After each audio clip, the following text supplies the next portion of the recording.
Assalamualaikum warahmatullahi wabarakatuh. Di sini kami akan menjelaskan SRS Departemen Pemasaran. Yang pertama, Nugroho Putra Wibowo. Yang kedua, Ade Prasetya Budi. Yang ketiga, Muhammad Ilham Hidayatullah.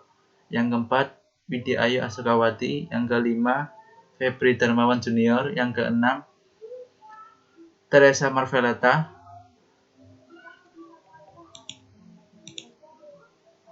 Oke, kami akan menjelaskan pemasaran. Apa itu pemasaran? Merupakan bagian dari manajemen perusahaan dan juga salah satu faktor yang sangat penting.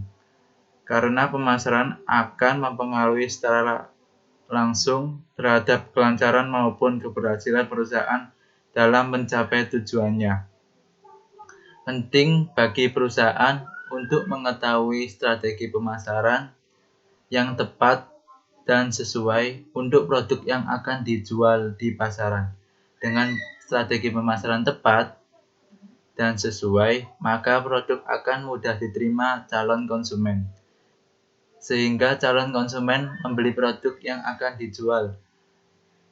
Selain strategi pemasaran perusahaan, perlu mengetahui posisi produk yang akan dijual.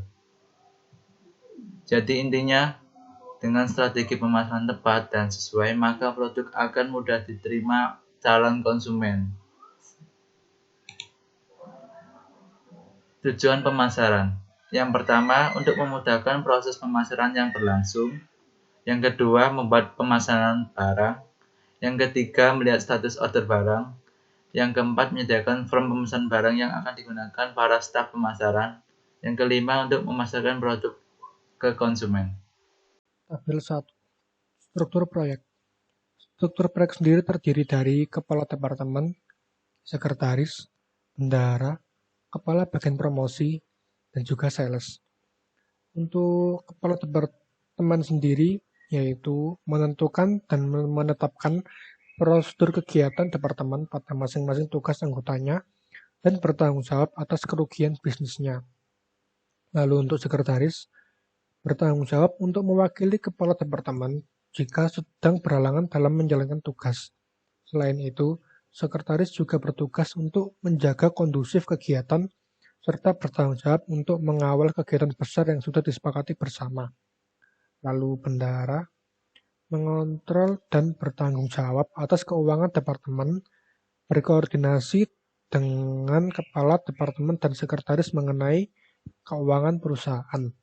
Lalu kepala bagian promosi menentukan prosedur kinerja anggota pemasaran, bertanggung jawab pada masing-masing tugas anggotanya. Lalu yang terakhir adalah sales, menjalankan tugas yang diberikan oleh kepala departemen dan kepala bagian promosi untuk mentarget kinerja departemen agar memperoleh hasil yang maksimal. Lalu ada konteks diagram. Pengertian dari konteks diagram sendiri adalah diagram yang terdiri dari suatu proses atau penggambaran ruang lingkup suatu sistem. Nah, sebagai contoh, ini adalah sistem dari Departemen Pemasaran. Untuk penggambaran ruang lingkupnya, di dalam sistem tersebut terdapat form pemesanan barang, lalu status order barang. Nah, untuk prosesnya, user diharuskan mengisi username dan password terlebih dahulu. Nah, setelah itu user bisa mengakses semua isi dari sistem tersebut. Lalu untuk proses selanjutnya, bila ada konsumen yang ingin memesan suatu barang dagang, user diharuskan untuk mengisi form pemesanan barang. Nah, form pemesanan barang terdiri dari nama toko, alamat, nomor telepon, jenis barang, jumlah barang, dan tanggal pengiriman. Nah, bila data tersebut sudah diisi, maka data tersebut akan masuk ke dalam tabel pemesanan barang. Nah, tabel pemesanan barang ini terdiri dari pilihan yaitu confirm dan batal. Nah, bila sudah dikonfirm, Bila data sudah dikonfirm akan masuk ke dalam status order barang. Nah, status order barang ini terdiri dari dua pilihan, yaitu setuju dan pending. Selanjutnya adalah konseptual data model atau CDM. CDM adalah model yang dibuat berdasarkan anggapan bahwa dunia nyata terdiri dari koleksi objek-objek dasar yang dinamakan entitas atau entity serta hubungan atau relationship antara entitas itu. Dalam departemen pemasaran terdapat 1, 2, 3 entitas atau 3 kelas. Yang pertama adalah data toko, data sales, data pemasaran. Data toko terdiri dari nama toko, alamat, nomor telepon, jenis barang, jumlah barang, tanggal pengiriman, dan status. Yang kedua adalah data sales.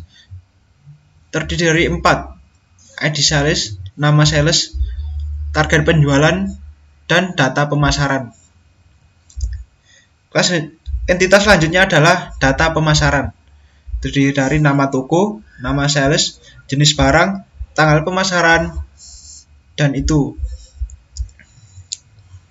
Di sini, hubungan antara data toko dan data pemasaran adalah one-to-one. Data pemasaran dan data sales adalah data pemasaran sebagai many-to-one. Dan di sini juga terdapat data dari departemen pergudangan yang berhubungan dengan data sales, yaitu many-to-many. Dan selanjutnya, data pergudangan juga berhubungan dengan data pemasaran, yaitu many-to-many. Dan selanjutnya, data pemasaran berhubungan juga dengan departemen pengiriman untuk konfirmasi, yaitu one-to-one. Nah, dalam diagram ini disebut juga dengan konseptual data model. Diagram selanjutnya adalah kelas diagram. Kelas diagram adalah diagram yang menunjukkan kelas-kelas yang ada dari sebuah sistem dan hubungannya secara logika. Kelas diagram menggambarkan struktur statis dari sebuah sistem. Nah, di sebelah ini adalah kelas diagram. Ada 3 kelas. Pertama, data toko, data sales, data pemasaran. Dan ada kelas pendukung dari departemen pengiriman dan data pergudangan. Di sini data toko dilayani oleh data sales. Data sales menghasilkan data pemasaran. Data toko mencari info ke data pemasaran. Dan data pemasaran dikirim ke departemen pengiriman. Kemudian yang terakhir, data sales mengecek stok ke data pergudangan. Perkenalkan, nama saya Nugroho Putra Wibowo. Saya akan melanjutkan penjelasan dari teman saya yang sebelumnya. Kali ini saya akan menjelaskan tentang use case. Use case diagram adalah gambaran grafis dari beberapa atau semua aktor use case dan interaksi di antaranya yang memperkenalkan suatu sistem. Dalam use case ini terdapat 5 aktor, yaitu sales, gudang, departemen pengiriman, kepala pemasaran, dan toko. Untuk use case yang pertama adalah form pemesanan. Use case ini berhubungan dengan aktor sales dan aktor toko. Dalam use case ini terdapat atribut nomor telepon, tanggal pengiriman, status, nama foto, nama toko, alamat, jenis barang, jumlah barang.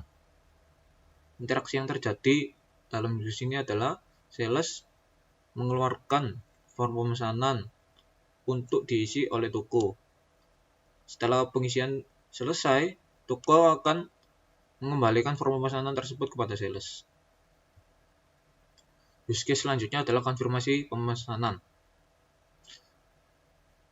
Use case ini berhubungan dengan aktor sales, departemen pengiriman, kepala pemasaran, dan toko. Interaksi yang terjadi dalam use case ini adalah setelah sales menerima form pemesanan yang telah diisi oleh toko, maka sales akan mengeluarkan konfirmasi pemesanan atau bukti pemesanan yang akan dicek ulang oleh toko. Jika data sudah benar, maka sales akan mengirim konfirmasi pemesanan tersebut ke kepala pemasaran. Kepala pemasaran selanjutnya akan menyetujui dan mengirim hal tersebut ke departemen pengiriman untuk proses yang selanjutnya. Use case. Konfirmasi pemesanan ini juga bergantung kepada use case form pemesanan. Apabila use case form pemesanan ini tidak terjadi, maka use case konfirmasi pemesanan ini tidak dapat dilakukan. Selanjutnya adalah use case check stock. Use case ini berhubungan dengan aktor, sales, dan gudang. Interaksi dalam use case ini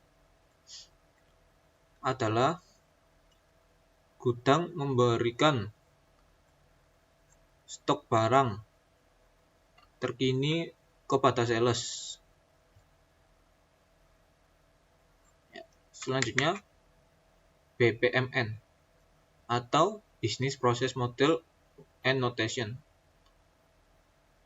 adalah representasi grafis untuk menentukan proses bisnis dalam model proses bisnis. Pertama-tama yang dilakukan adalah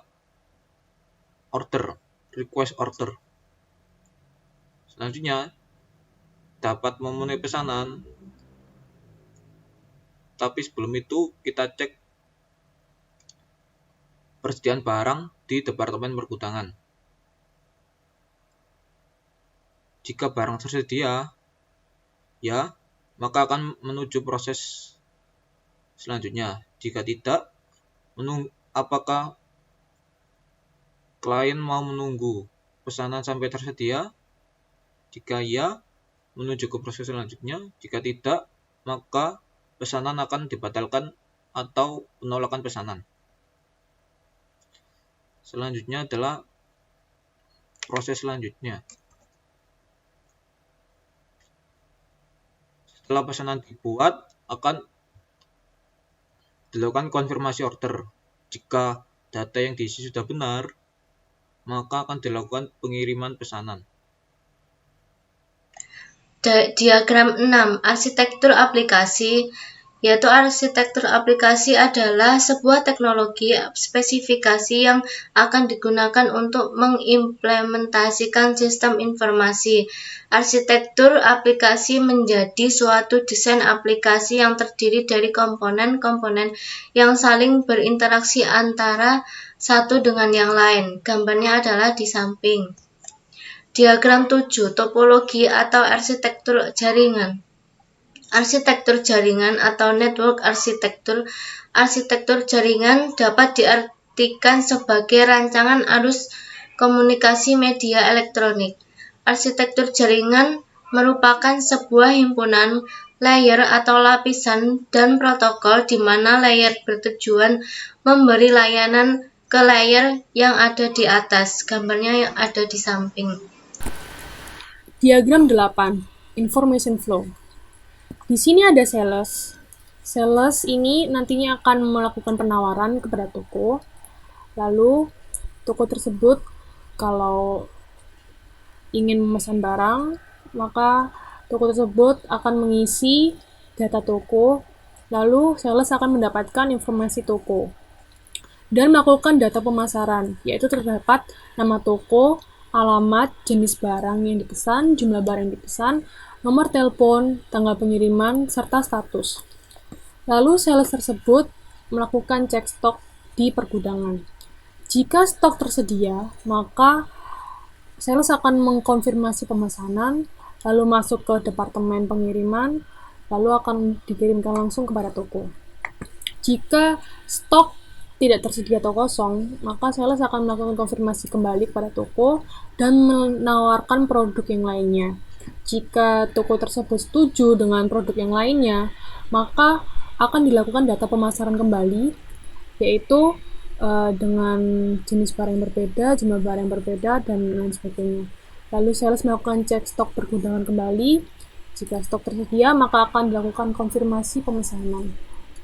Lalu akan masuk ke kepala pemasaran, dan kepala pemasaran akan langsung ke departemen pengiriman untuk melakukan pengiriman ke toko. Evaluasi sistem pemasaran. Sistem berevaluasi dengan permasalahan-permasalahan yang terjadi di departemen pemasaran. Yang dikembangkan dalam sistem evaluasi ada terdiri bagian. Sistem evaluasi yang dikembangkan terdiri dari perangkat lunak dan area departemen pemasaran. Dari bagian-bagian tersebut juga dibagi aspeknya. Perangkat lunak. Aspek perangkat lunak juga terdiri dari bagian-bagian yang berhubungan dengan perangkat lunak tersebut, seperti sistem keamanan, desain UI yang simpel.